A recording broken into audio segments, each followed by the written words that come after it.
Bu həqiqətən də qırıntı kağızlardır. Ama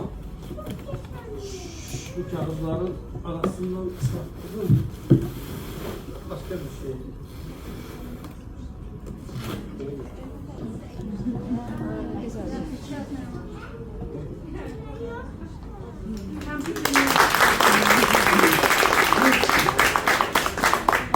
Benim dostum var, Natiq Səfərov. O 23 yaş məndən böyükdür.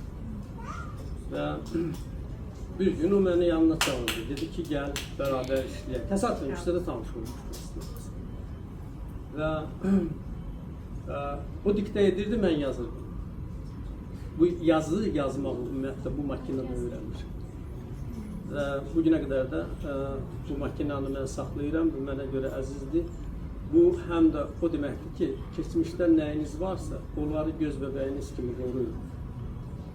Yəni qoymayın həyatınızdan geçsin, çünki o sizə güc verir. Sizin aldığınız güc həm də oradan gəlir. Çox sağ olun, uğur olsun. Kim yazılıb çıxırsa, ona mənim özel hədiyyəm var yəni. Kim yazılır?